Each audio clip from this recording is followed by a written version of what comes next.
Let's say we were doing geoengineering because we wanted to make the weather a little bit better. There will be monsoon failures during that period. There will be huge hurricanes. The global studies indicate there will be some impact on precipitation patterns. Might involve large-scale regional agricultural disruption lasting a number of years. Potentially 2 billion people could have their food disrupted by such interventions. That the aerosols can, at least in these model simulations or indicated by these simulations, can offset most climate change in most places most of the time for both precipitation and runoff. But it's likely to cause some damage in some places.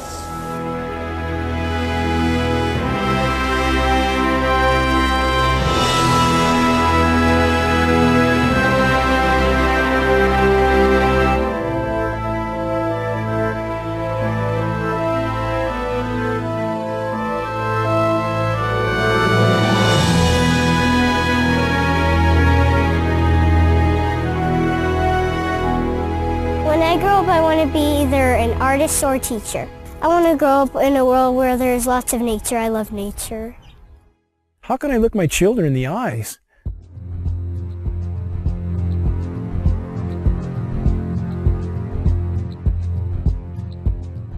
and not try to shed the light on this issue, knowing every breath they take is laden with these metals? I have been forced to conclude that there is no greater or no more immediate threat to anything that lives and breathes than the global geoengineering programs short of nuclear catastrophe. Geoengineering is defined as the artificial modification of the Earth's climate. Geoengineers are proposing spraying 10 to 20 million tons of toxic aluminum and other substances into our sky for the stated goal of cooling our planet. So let me distinguish these two different kinds of geoengineering as clearly as I can. So the first one is we call solar radiation management, and that's the idea that you could put mostly reflective particles or other means to make the Earth whiter, effectively to increase the Earth's reflectivity, reducing the amount of heat that's absorbed by the sun, and therefore exerting some overall cooling tendency on the Earth. I think, though, the initial results of climate models indicate that reflection of sunlight away from the Earth can offset most climate change in most places most of the time. But it will damage some places. We've mostly thought about sulfur, and nevertheless, there might be some good reasons to think about alumina. It turns out, first of all, there's been a lot of work on the environmental consequences of alumina in the stratosphere. There's a bunch of papers going back to the 70s that look at the radiative and ozone-destroying properties of alumina in the stratosphere, and those make you think it might be useful. Do this in just a jet in a very simple way. Make high-quality alumina particles just by spraying alumina vapor out, which oxidizes. So it's certainly, in principle, possible to do that. Since we released What in the World Are They Spraying, hundreds of people from around the world have began taking rain tests. What they're finding is what many are calling the chemtrail geoengineering footprint of aluminum, barium, and strontium. We're finding this well-thought footprint internationally, all over the world, wherever they take samples and get a chemical analysis of rain and snow water. This is quite common.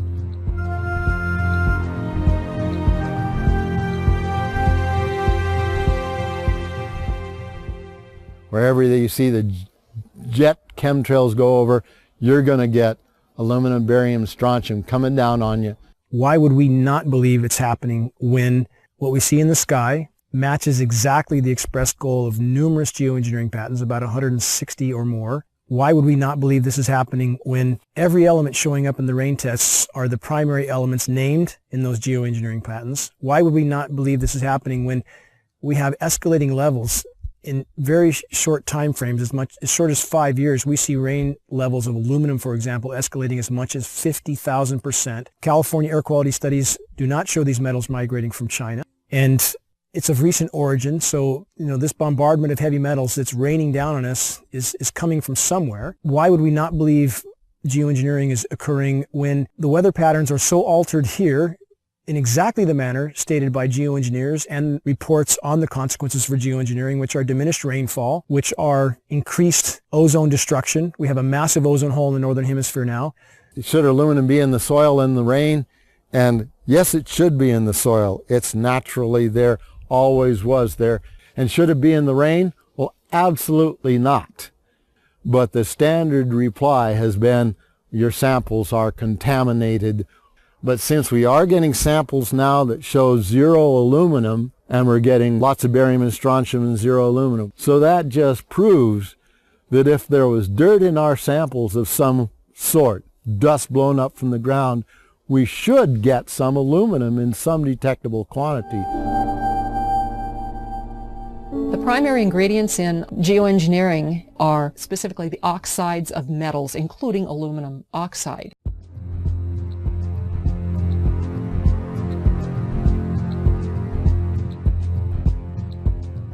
This is devastating to plants, totally devastating. The trees are dying. Why? Approximately 2 years ago, I rode in the back, and you can ride in the back of my place for miles. You can go all the way through the woods, you know, creeks and everything, and it was, I say was, gorgeous. And the day before yesterday, I took a ride, and I rode in the back, and what I found was total devastation.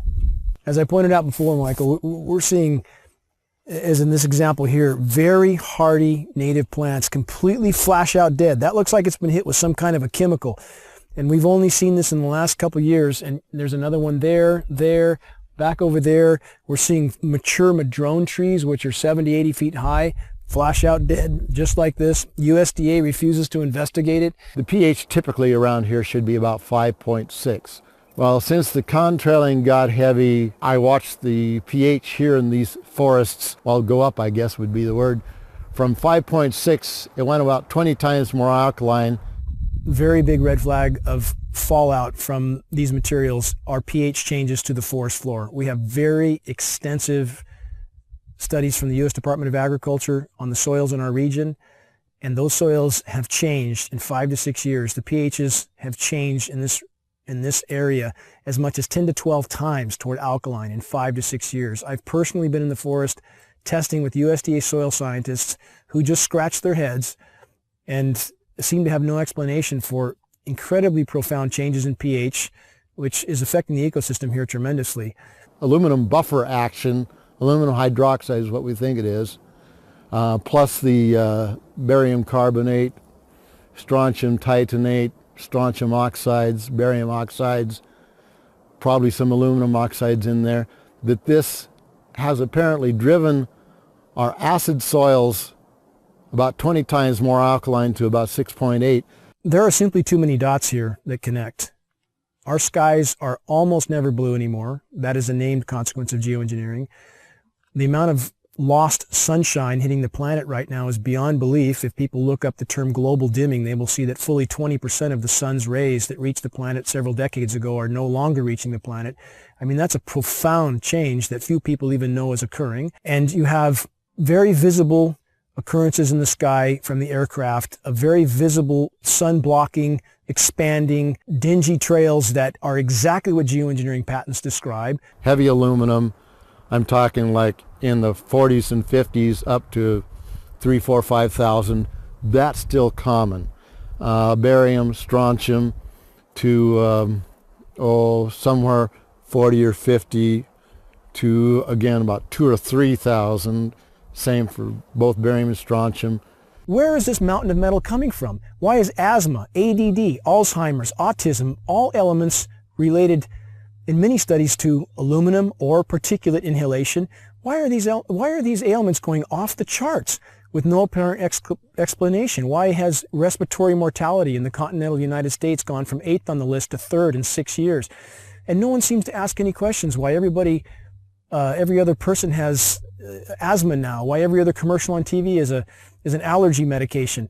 And again, when David Keith, the world's most recognized geoengineer, was asked on the record, had there been any studies done as to the consequences of dumping 20 million tons of aluminum in the atmosphere, his answer was patently no. While geoengineers claim that the models are to cool the planet, a number of studies now are arising that indicate, yes, temporarily there will be regionally cooling as these particulates reflect the sun. However, they actually at night act as a blanket and will warm the planet. So the question now remains, why in the world are they spraying?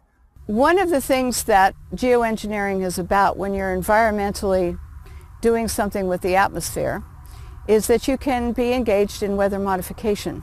Historically, weather modification in the United States began to be looked upon in the 1940s as something that people would want to do.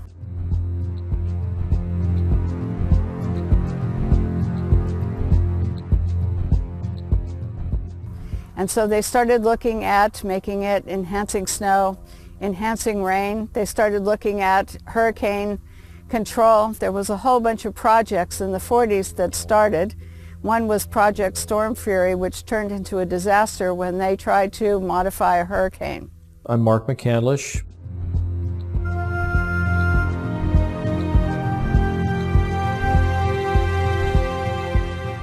And for the better part of 30 years, I worked in the aerospace and defense industry.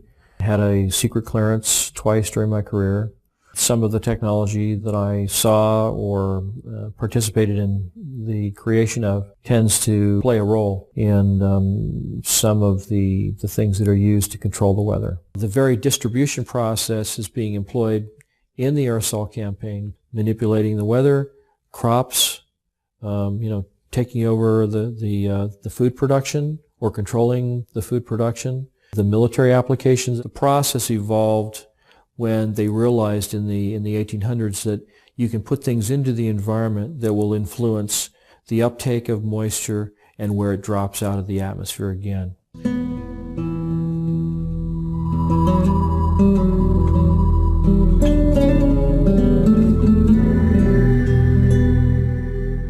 name is Scott Stevens.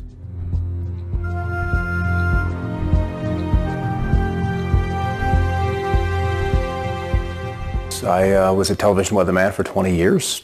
These chemtrails are absolutely required to impact whatever weather event they were designing. And the trails were an absolute necessary ingredient for them to achieve their weather modification goals. So we're finding the aerosols, the metal particulates, all of those can be used and leveraged to create weather events that are several standard deviations or outside what would be typically normal. When the geoengineering really got underway with the Russians in the mid-70s, we ended up with snow in Miami. We ended up with frost deep into Mexico. The bizarreness of the weather really exploded on the scene when weather engineering got going in the mid-70s. The Dakotas, in winter, they recorded a temperature of almost 100 degrees, 94 degrees. It broke the former record by 32 degrees. There's very profound things that people don't notice. Blue skies almost never. We almost never have dew on the ground. That's a known consequence of geoengineering if they did it, which they appear to be. It sucks the moisture out of the atmosphere. It doesn't descend, doesn't form dew. We have massive temperature disruptions. People are starting to wonder, why is it 80 degrees one day and then snowing the next day at 50 degrees or 45 degrees and then back up to 80 the day after that? When you push and pull the climate with these manipulation programs, of which there's a mountain of data to corroborate their existence, then you start to have massive fluctuations in the system. And we saw in March in the continental U.S. there were 15,232 temperature records broken. That's profound. Some of the daytime highs, the former records were broken by as much as 32 degrees. Don't people wonder what in the world is going on? Whether they want to make it snow at 45, 46, 47 degrees. I remember when 38, 39 was a big deal. Those kind of snowfalls in the upper 30s. And now that's been pushed into the 40s. There's a patent called ice nucleation for weather modification. This is a patent from NASA. It can be found online in its full form. This patent is for the creation of artificial snowstorms from what would have been rainstorms. However preposterous it sounds to people, if they look up Chinese create snowstorms, they will find a long list of articles where the Chinese Bureau of Weather Modification openly admitted that they were creating snowstorms until they did $1 billion worth of damage in Beijing. So my question would be, if the Chinese can do this, and NASA has a patent for the same purpose, why would we believe snow events here are natural when it's snowing now regularly at 45 degrees, sometimes 50 degrees, heavy, wet, concrete snow that's full of aluminum, full of barium, full of strontium? Consider the ice pack in their first aid kit that can sit dormant at room temperature for decades until the chemicals are mixed together, at which time it creates ice. As an on-air meteorologist, I had a responsibility to my audience. There were storms that were not behaving as they were modeled or they historically would have responded. If you can control where moisture is collected and where it's dropped, so to speak, in the form of rain or any other kind of precipitation, then you can really, you can do everything. You can steer the weather system. If you want to be able to manipulate the weather, one of the things we know about the materials that are being used in the aerosols, we've seen everything from aluminum oxide, barium salts, strontium, copper sulfate, potassium iodide, a number of different kinds of things, each of which have different levels of reactivity with the moisture in the air. Some, like aluminum oxide, tends to sequester the moisture. The aluminum oxide nanoparticles, which are microscopically fine and uniform in size, attract the humidity, the moisture in the air, and it basically forms like a nucleation process where the moisture condenses on these particles. With cloud seeding, the cooling will be achieved by making clouds reflect a bit more sunlight back to space than they would otherwise, and less sunlight reaching the surface would tend to cool the planet. These aerosol particles act as something called cloud condensation nuclei, and these are sites where these particles act as sites where cloud drops can form. Well, the one thing that we know has happened is because these are nanoparticles and they float like mad with a little bit of moisture added to them, they go over the Continental Divide and they dump all of California's rain into the Mississippi Valley, which is the reason they're having floods and tornadoes and fierce storms and odd weather back east. The effect here in California is drought. Now then, if you hit that area of the sky with a beam of a particular kind of radiation, and you can heat those particles up, just like heating up, your cup of coffee in the microwave, these particles begin to vibrate and resonate if you use the right frequency of RF energy, that they then heat the surrounding air, and they will take all of that air and the moisture that's in it to a higher altitude where it's much colder, and it'll condense and then become a low pressure system. Well, there's a couple of locations where they tend to be very interested in leaving their trails. The big one and the surprising one for me is under areas of high pressure, where you would expect to see the blue skies, the dry conditions. Those are prime targets for trailing. A couple of reasons. High pressure is stable.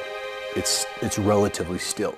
We've got the clockwise flow around it, and if you accentuate the high, and so it's very easy to add those particulates of aluminum, barium, and whatever else they want to put in there, and as you add heat to that, those particulates then radiate the heat into the atmosphere, and it warms. And what does a warming atmosphere do? Boom, it expands. So that's one way. It's a very simple way, but it's very apparent. Because under the high pressure, it's supposed to be quiet, it's supposed to be still, it's supposed to be blue, and we're not seeing that. Then as the storm approaches, the high begins to recede, and then they're running the flights back and forth, back and forth, back and forth, and literally seeding the leading edges of the cirrus. So the cirrus canopy is accentuated. That cirrus canopy, which would maybe be 200-300 miles out ahead of a cold front, is now 450 miles. Based on geoengineering data, it would appear the Pacific Northwest gets an excessive amount of the fallout from these programs because much of the weather, much of the precipitation and the storm tracks and the jet stream move across us. So as stated by globally recognized geoengineers like David Keith, that's the type of area they would want to seed these particulates as incoming fronts start to cover landfall. And that's exactly what we see here. When there's any kind of incoming front, we see jets everywhere. The global studies indicate there will be some impact on precipitation patterns, and obviously there's a lot more opportunity for work in that area.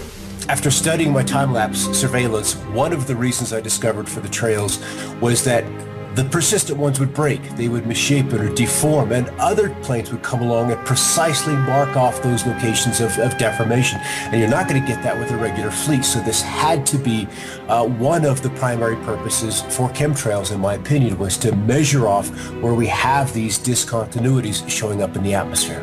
And in doing these actions and discovering those zones where there's different energies in the atmosphere, I think that plays very closely into their weather engineering programs of mark, surveil, and then that data goes into a weather model that they can then use to forecast or, once again, engineer the weather to their designs. But you can also influence what happens locally with the atmosphere by painting the materials that these aerosols are made of with different kinds of radio frequency or RF energy, radar, microwave, the HARP system.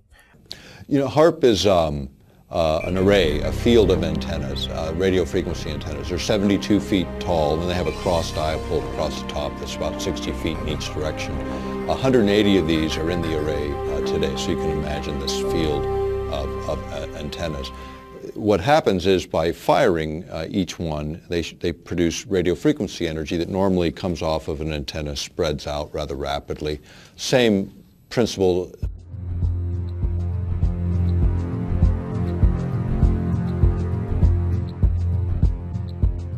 Principles in physics would be like a flashlight shining on a wall. You know, you start with a narrow beam, and by the time you hit the wall, you've got a wide beam. The idea with HARP is to get it to focus or concentrate that radio frequency energy so it doesn't spread out, so you can hold it tighter together and then manipulate it in very specific ways. Weather control is a broad topic, so there's lots of ways to control and manipulate weather. HARP is one of them, because you also have private sector companies getting into this business of weather modification.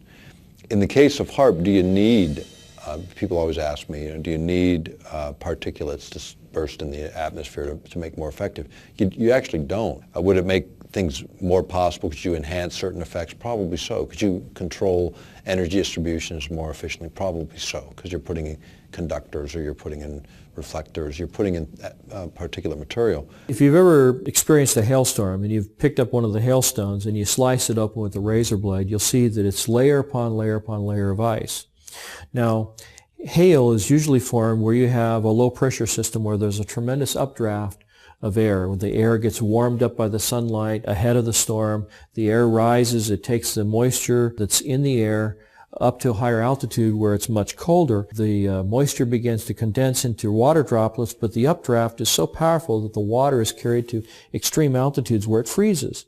And it begins to fall, and as it falls, it starts to be caught up in the updraft again, so it's circulated up into the air again, and so each time it's lofted up into the atmosphere, more of the moisture that is condensing on the outside of this nuclei of ice begins to form another layer, and each time it's caught back in the updraft, it goes up again and it gets another layer of ice. And so if you have a system like HARP working in conjunction with aerosols, chemtrails that are spraying in the air, you can actually create updrafts that are so powerful that you can have these hailstone circulation patterns going over and over again, where you get hailstones the size of baseballs or even softballs.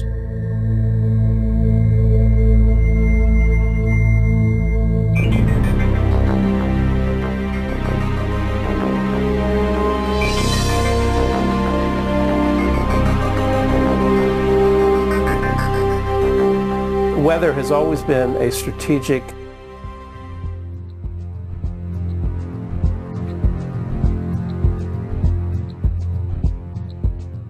desire to control by the generals, whether it was Napoleon marching towards Moscow, or Hitler in his Russian campaign, or our own Pacific Fleet trying to understand typhoons and use them for our strategic advantage. War and weather are very closely connected.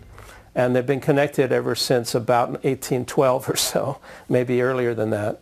Hannibal had to face the snows in the Alps. And so there's a long history of weather and warfare interactions. Environmental manipulation is like the ultimate method of covert warfare, because you can literally shut down food production. You can create a situation where the people within a country revolt against their own government, and you're invited in to mop up the mess. The issue of owning the weather by 2025, it's just a military publication. We've quoted it as far back as, I think, 94, 95 even. But you go back to these earlier reports and you look at sort of what was the objective, and the objective is exactly that: control the battlefield environment. Environmental factors give you an absolute advantage. If you can weaken your adversary before you have to fire the first bullet, maybe you even win the war. Whether it's incredibly historic sandstorms when we're invading Iraq, or you want to drought out or flood out a dictator that you're not happy with, or obscure a beach when there's a landing, or if you just want to make money on the futures market. Owning the weather by 2025, using the weather as a force multiplier. And this kind of goes back to what I was saying before about if you can control where a weather system goes and how much or how severe the weather system is, then you can do other things like you may have heard more recently that many of the aircraft that we've been developing are what they call all-weather capable, which means that they can fly in any kind of weather. They can shoot and target the enemy under really nasty weather circumstances. And these are all things that you can use to your advantage if you happen to be controlling the weather also, because you can have a terrible storm front come in and make it difficult, if not impossible, for the enemy to operate on the ground or to fly their aircraft if they don't have aircraft that are as sophisticated as the ones that you have. And so by creating or using the weather as a force multiplier, as the title implies, that you can achieve an advantage over an enemy force that gives you the upper hand. One of the ideals of the Air Force is to have this all-weather Air Force, or to have their pilots coming back safely and using the weather as a salient against the enemy and clearing out their own airports from, say, from ice fogs or from bad weather. And so if the idea here is that if we can fly and they can't, that's a great military advantage. There was also research studies on hurricanes that the scientists were truly curious about the behavior of hurricanes, but their military patrons were very interested in how to steer them or direct them in certain ways, almost as a guided weapon. This jet stream that's moving across, and it shoots 50 miles north and then 75 miles east and then drops back south again and then kind of goes on its way. And they attributed that little dog leg in the jet stream in Alaska to swinging storm systems out of central Texas into central Florida, where they deposited a couple of tornadoes in the middle of Orlando that were like really rare to see in that part of the country. And so people remember that event and they remember that situation. But it'd be a good example of a very small change in Alaska in terms of a jet stream and what kind of a lower 48 effect that would have. And that's again where weather modification, small input in one place can have tremendous change and unexpected outcome in another. You can create weather systems that are so severe they culminate in battlefield denial, where the enemy is not able to use the roads or the bridges or get through the environment because the weather is so severe. And you can use the weather to destroy his crops, deny him a food source, destabilize his population because people get hungry. When they're hungry, they get angry and nasty and they don't like what's happening. So there are lots of different things that you can do with the materials. It's all how you use them in the environment, how you apply it. One of the biggest concerns of early cloud seeding, weather control activities by the General Electric Corporation came from their lawyers, who thought that the corporation was totally vulnerable to lawsuits, because if they started to make fair or foul weather, the people down below in Massachusetts or downwind of Schenectady could institute massive lawsuits that could put GE out of business. So the first response to weather control from their in-house lawyers was to shut it down, was to give the project to the military and ask them to do it, with the GE lawyers only being the consultants on the project. So they were allowed to suggest and design certain activities, but they weren't allowed to touch anything or throw anything out of the plane. The United States government during the Vietnam War perfected weather modification techniques, and also they perfected releasing toxic chemicals like Agent Orange over many areas to defoliate land, trees, grasslands, and other areas. But this is technology that does come up, and it comes up when you see that the technology is advanced far enough to where the practicality of utilizing it in the battlefield environment and the temptation by administrations. I mean, the best covert war is using the environment itself against your adversary. It was a military moment, and it was actually from pretty recent history.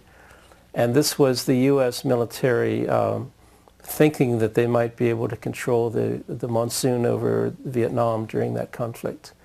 And so only a handful of top-level military advisors and the president were informed that they were going to try to make it rain over the Ho Chi Minh Trail and try to have some military advantage by doing this kind of intervention. When you start talking about manipulating the environment, we have treaties that go back to the mid-70s that forbid this, number one, as weapons of war. So the perfection of weather modification took place, but it became apparent that using weather modification for wartime purposes was not acceptable to the United States government and other nations of the world. So therefore, the NMOD Treaty came into being and was signed by the United States government after passing Congress. The reason it was signed and implemented was because it would ban warfare, weather modification techniques and use during times of war. Almost all of our treaties that we've signed, including the non-proliferation, counter-proliferation treaties, chemical treaties, the ones that were signed recently, last few years, back maybe a decade now, I guess time goes. But they had domestic exemptions, and so does the environmental treaty, where you can do whatever you want in your own territorial boundaries. I mean, you start manipulating weather in one part of the planet, it doesn't look on the ground and say, oh yeah, wait, this is the boundary of a political boundary. It fails to recognize those. So you start to talk about geophysics and manipulating the planet itself. Then it's a question of those kinds of exemptions shouldn't even be allowed. Meteorology and the military have a very long history, as I said, and it goes into the strategic advantage that multiplies your traditional force, that is your armament, into using nature to your advantage as well. They want to create a storm in the southeast, then they'll start engineering out over the North Pacific. That's where the trailies will be, because you want to work out several days ahead of time so you have less input, and you multiply that over a couple of days, you can have a big result in 5 days' time. So small input upstream, big result downstream. And one of the rules is always work with what's coming. Don't try to necessarily work against it. You can kill a storm in place. That's easy to do with HAARP. You just change the polarization, you change the ionization of the atmosphere, and the storm will fall apart. It will affect the setting up of the storm tracks, the jet stream, the location of the storms. And so you end up with an intervention on the solar side of things would pretty directly begin to affect the weather patterns. And so climate control, or attempted climate control, and weather control rely on this very large spectrum of intervention. It's also true that if you can forecast climate, you can control a lot of futures markets, and you could know if you had the best information, or if you had some leverage over what the climate system is going to turn out to be, you would be able to invest in advance in all your crop futures and your agricultural activities, and not just agriculture, but weather effects.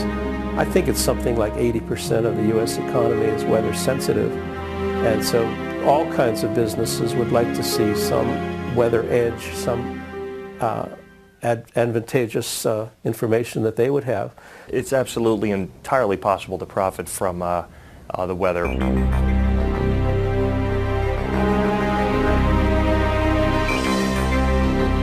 My name is Michael Agnew. I'm an independent trader.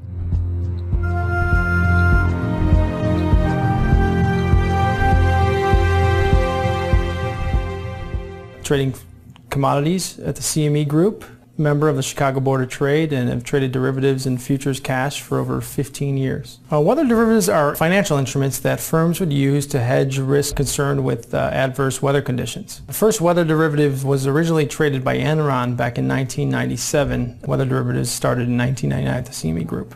Big utilities, reinsurers to hedge against hurricanes or tornadoes or flooding, some sort of catastrophe, hedging against a cooler summer or a warmer winter. Let's just say I was insuring a product for $5 million, no matter what it was. Let's say if I was a utility company, a farmer, whatever it was.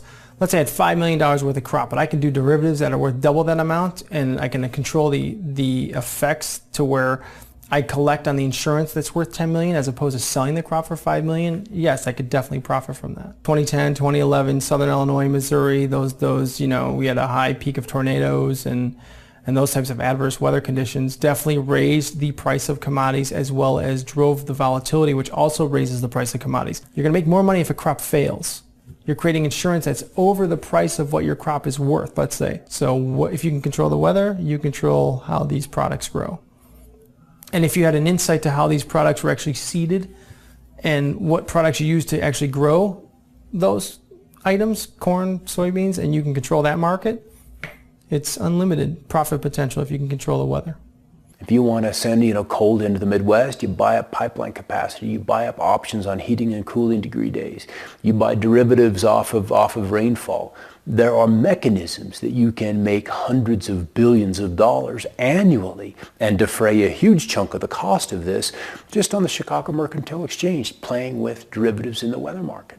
Weather derivatives are basically, you're betting that there's going to be a weather disaster, and you're betting that it's going to occur within a particular time frame in a particular location, and then, the money that you put up basically is like a bet. It's like a wager, saying that this incident's going to happen here, and then when it does happen, there's a big payoff. And that big payoff is something that motivates people to continue to participate in this kind of thing and maybe even feed the very process that's causing the bad weather to happen. Particularly if there's a connection between the people that are seeding the clouds and the people that are making investments. This is a new opportunity. It's a new tool for investors.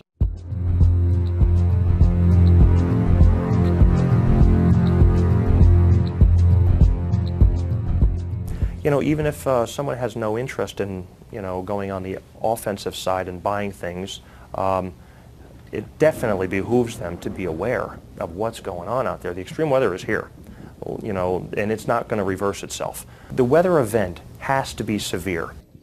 Ionospheric heating, in fact, these instruments, when they were first utilized, which is in the former Soviet Union back in the 70s, they started out then, they still call these ionospheric heaters because in one mode of operation, you can literally create above this instrument on the ground, you can heat an area up to 30 miles in diameter in the ionosphere. So you heat it up, and by heating it, it literally raises it. So then imagine this column moving up several hundred kilometers out, and then the lower atmosphere begins to rush in and fill that vacant space, that void. And as a result, you're altering pressure systems for quite a distance, which of course alters the weather. You're also able, if a jet stream is coming in the air, you're able to alter its course. And if you alter a jet stream, even a small amount, then the swing factor on the other end, you can move it so you're moving storms, say, out of the Midwest onto the East Coast, or this kind of thing, by just swinging it high in terms of its flow and getting it redirected. Okay, so now if we look at precipitation, much has been made of this issue of damage from precipitation. Which the particulates that these trails have introduced into the sky are, let's just say the storms can develop more violently, more quickly, in places that are not necessarily as where you would expect them to be. And so we see more flooding. We see more intense droughts. We see rainfall rates of 1 to 2¼ inches an hour that are just bizarre. And sometimes even rainfall, 1 inch and 1/4 a minute is just unheard of. And so you have an area that's already been heated by the sun's rays, and then you have the aerosol drift in over that area, and it's reflecting both ways. It's reflecting the heat of the sun back out, but it's also trapping the heat that's already been created there by the sunlight. So it will actually create more heat and trap heat inside and closer to the atmosphere. It can actually exacerbate global warming problems. And if you become more aware of what's happening, where the global commodities are, what extreme weather events, you're one step ahead of them.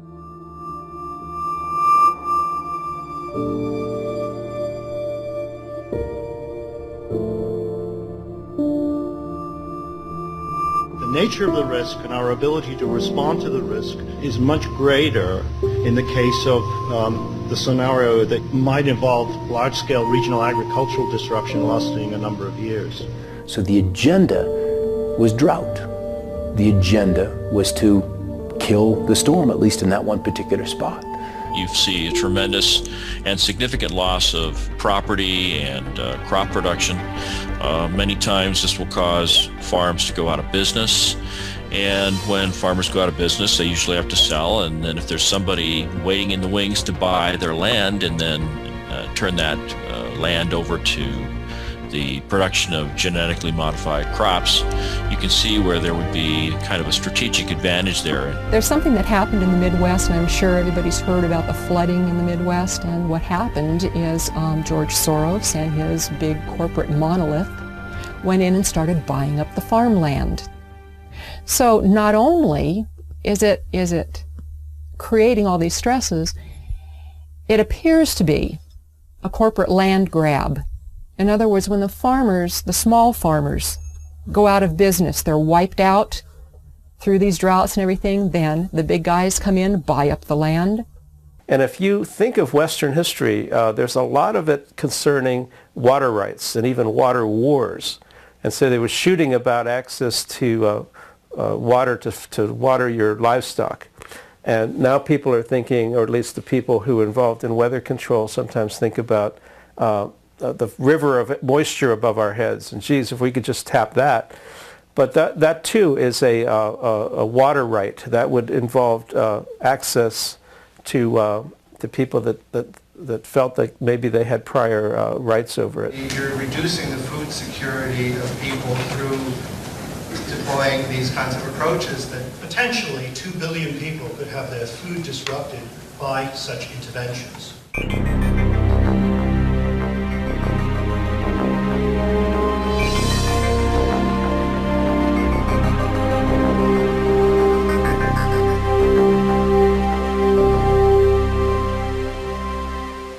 I've been an organic farmer my entire life.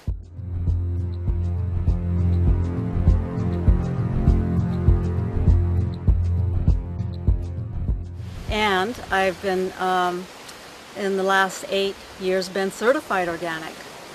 And so I've been growing food in a way that feels healthy, where I have the most energy. And now it's not so healthy. I want to pass a really nice, healthy soil, rich soil, earth on to the children and have it be fertile. My name is Joel Gil Coca. I've been farming in this land for about 5 years.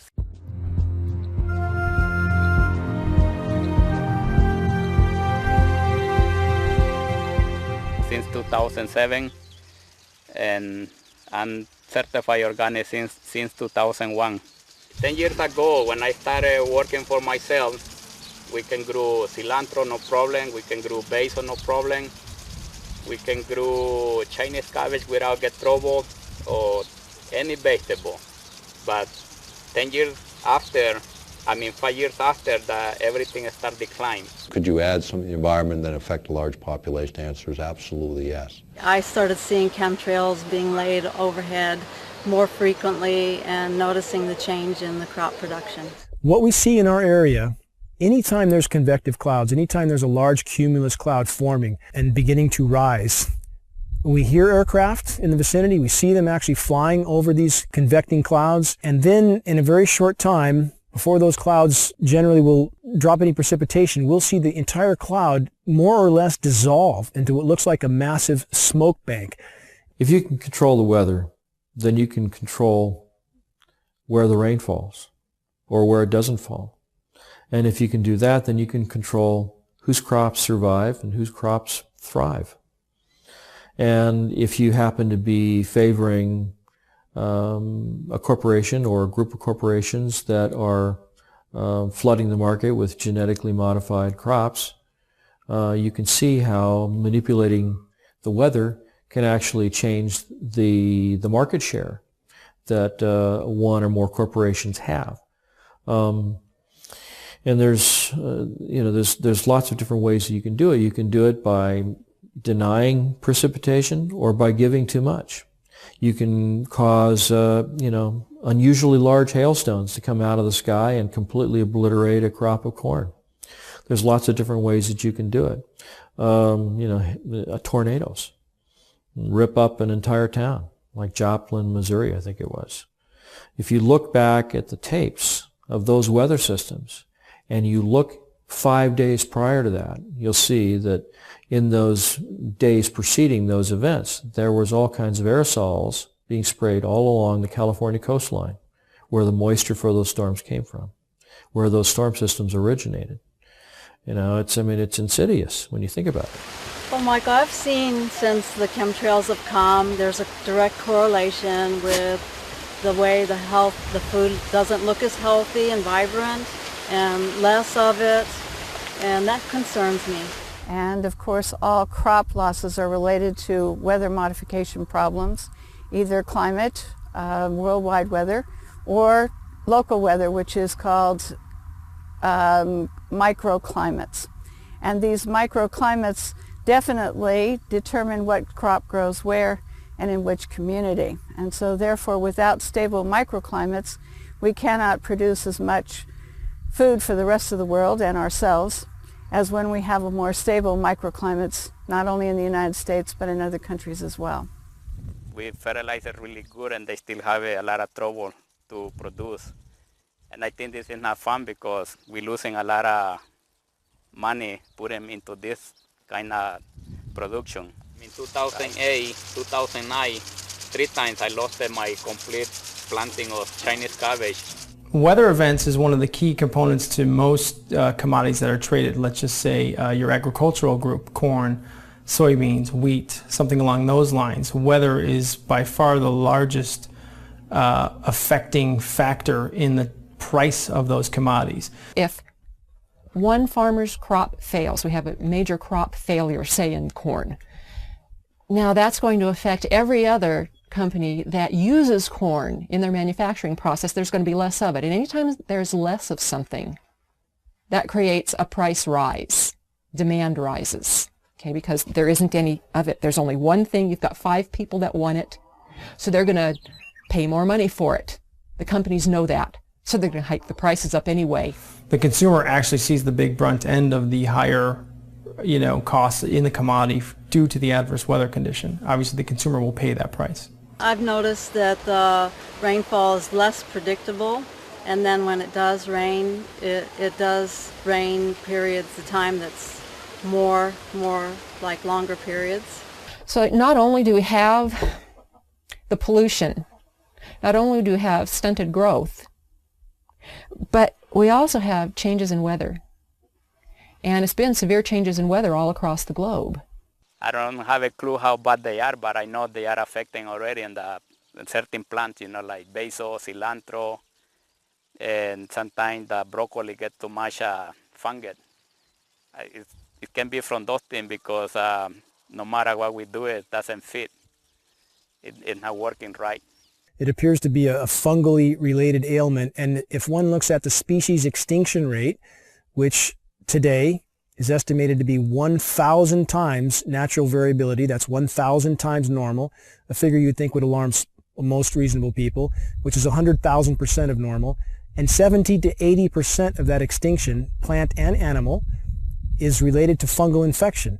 Geoengineering particulates are known to proliferate fungal reproduction. Abiotic stresses are drought, cold, heavy metals, excess moisture in the soil.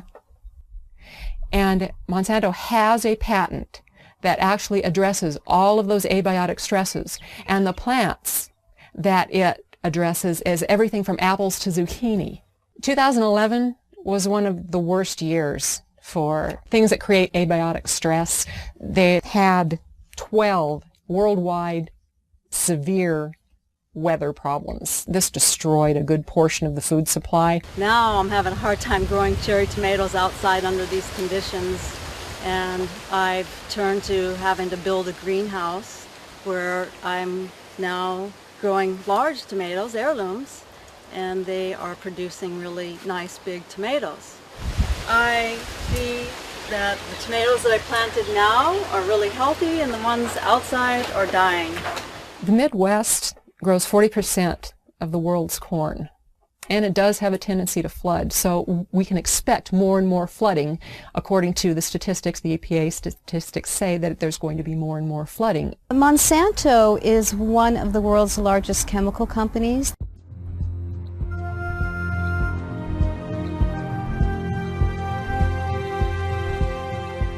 They also own 90% of the seed companies in the world right now, and they are the largest company putting out genetically modified seeds. So what does Monsanto do? Corn is the lead-in because corn is in just about everything. Corn is the main crop. And Monsanto leads in with corn products before it does anything else. So what we have is Monsanto leading in with a drought-resistant corn and an abiotic stress-resistant corn. The drought and the flooding, it's all the same patent. Monsanto has a patent for abiotic stress. Abiotic stress is the drought, it's the flooding, it's the excess soil, it's anything that's going to stress a plant. GMO is genetically modified organism, and it's also called GE, genetic engineering. Well, the history of farming has been a farmer will plant a seed into the ground. There will be nutrients in the ground that will enable that plant to grow. And then at the end of the growing season, they will take some of the seeds and they will save them for next year, and they'll grow their next crop. But what is going on with the genetically modified seeds is they're what's called terminator seeds. A terminator seed will not produce other seeds. With the terminator seeds, these farmers have to go back to Monsanto every single year and purchase these extremely high-priced seeds. There have been studies outside of the United States showing that genetically modified seeds, the plants that come from them, are extremely harmful to humans and other life on this planet. When I started farming, I produced 100% my crops, but in the last 4 years, I've been declined to 50-75% if I talk into lettuce crop, because I've been lost everything. And that's why I start moving all different crops so I can cover the loss. Well, my food production has declined at least by 60% in the last, 10 years. I've noticed banana stalks are smaller, and certainly the tomatoes, I'm hardly getting any. I used to get bushels of tomatoes, and now I can barely get a bowl. My concern, it can be, it's possible if we're going to run out of business if they continue doing that. They really need to stop it doing. That's all I believe, because we cannot change the system, the mother nature. We have to keep going the way it is. It's not possible. On the other hand, heat stress is going to be one of the things, or thought to be one of the things, that might limit production of crops throughout the tropics. And so there are some questions of trade-offs of, if you think you're going to benefit many people and harm some people, how do you deal with this issue of equity, and what are the options for dealing with that? A really interesting thing that I found is that the EPA has concluded that incidents of heat stress, drought, flooding, cold, any type of abiotic stress is on the increase. And loss due to that is going to double by 2030. Then you put yourself up as the solution. So when all of this weather comes and wipes you out, or you have a drought problem, drought, we've got the seed for you. Here's our drought-tolerant corn just for you, and it'll solve your problems. Oh, by the way, you have to sign this agreement, this 40-page agreement, so that when you go ahead and plant these seeds, you now belong to Monsanto. The weather disasters seem to be directly correlated to an increase in Monsanto's sales. So there will be the have and the have-nots. And one of the things that's being discussed under global geoengineering is which countries will be the haves and which countries will be the have-nots when that type of climate remediation is undertaken by many people at a certain level, mostly private corporations funded by the U.S. government, they are hoping. The fact that it's cheap isn't necessarily a good thing at all, as I'll come to in a second. The fact that it's cheap is part of the hard problem of governance. The fact that it's cheap means any small state or even conceivably individuals could do this, and that is a very dangerous thing. There's only probably under $10 million per year, and maybe far less than that, being spent on geoengineering research. It's a mix, it's a handful of government grants and some private money, including support from Bill Gates Bill Gates invests in geoengineering. Geoengineering destroys crops. Monsanto supplies the seeds to replace those crops. Bill Gates invests in Monsanto. So Bill Gates makes a ton of money, Monsanto makes a ton of money, and the small farmer gets squashed. Corn prices go higher because of a severe drought in this country. You know, where 41% of the country, or the world's supply of corn comes from. So corn prices are higher, the farmer has more money, so what does he do? He buys fertilizers, which drives up the mosaic stock, or he could purchase genetically modified seeds from Monsanto. You've got severe drought in Africa. In 2011, there was severe drought. This is causing nothing but death. It's causing starvation, it's causing malnutrition, it's causing a severe water shortage. How do you grow anything without water? You cannot grow anything without water. So what does Monsanto do? They say, oh, we got a drought-tolerant corn for you. There's been an excessive push to get bioengineered crops into Africa. They look at severe conditions as an opportunity. They're disaster capitalists. Okay, so here you have farmers, and they've got flooding, they've got droughts, they've got everything that totally wipes them out. So what happens? Okay, if they plant it early enough in the year, they can go ahead and try and plant again. So buy more seed. Okay, buy Monsanto seed. So they're just raking up on that end of it. Okay, so if you can create enough weather manipulation, you can shorten growing seasons, you can create enough of that disaster, and you've got the seed supply, they've got to come to you.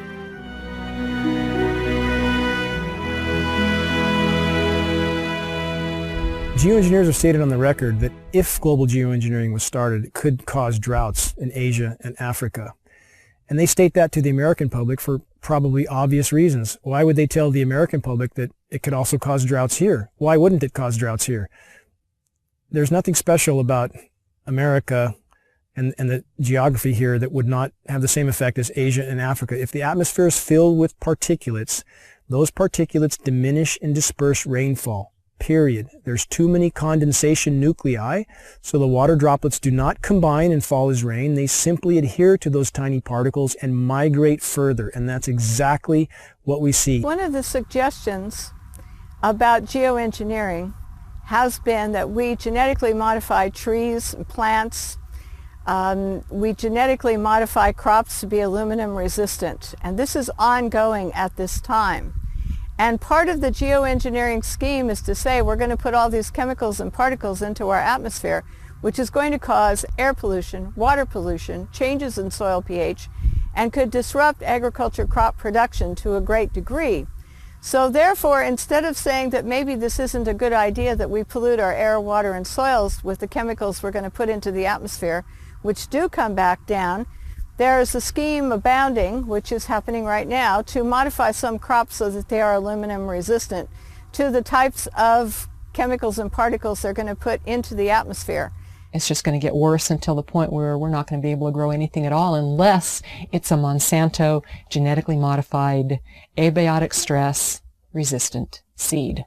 The chemical companies and the and Monsanto and all of these companies are working together to make us totally dependent on their products for growing corn or growing any kind of natural product or trees, whatever. We're going to corporatize not only where the rainfall goes and who gets it through geoengineering and weather modification schemes, but we're also going to say that these are going to be the only crops that are going to grow in areas where we're putting in toxic chemicals that are coming down and altering the soils. One of the most basic things about human society is that we need food and water.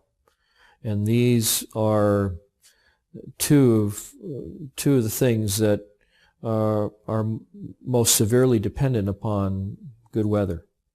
Rain at the right time of the year, sunshine so crops can grow, not enough sunshine and they don't grow, too much water, the plants die, not enough water, the plants die. All of this goes back to the amount of food that's available. So if you starve people, they will be vulnerable. They will be much easier to manipulate and forced to do whatever a government wants them to do.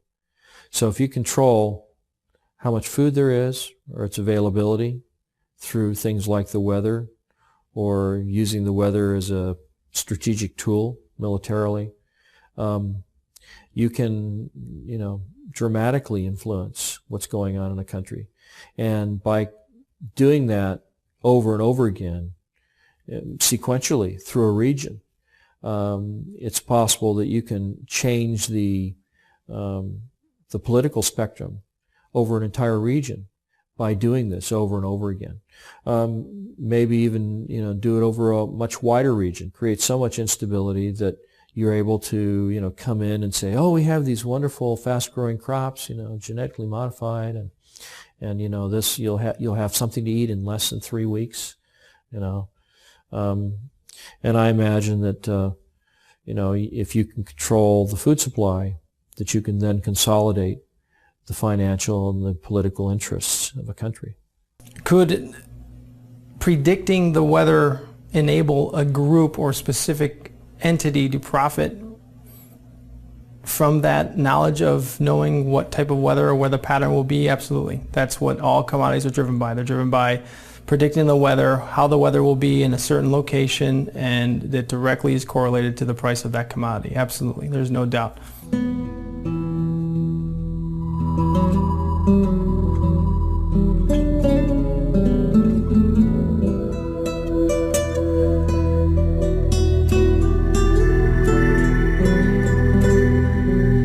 While there are a number of agendas associated with these damaging programs, one thing's for sure: they can be used to control our weather and thus corporatize every natural system on the planet. This enables certain individuals to consolidate an enormous amount of both monetary and political power into the hands of a few at the expense of every living thing on the planet. Just by definition, the geoengineering programs are a direct assault on the most elemental aspects of nature. What we're doing when we modify the weather is we're changing the world's climate and we're changing the microclimates, and we are doing it. There are things we can say for certain. There's a mountain of metal raining down on us. We are certainly breathing that metal. We have documented from the computer modeling some unintended consequences. If such a contamination is present, shouldn't we investigate? Shouldn't local agencies investigate, which they have patently refused to do? There's no question that large-scale climate engineering is untested and dangerous.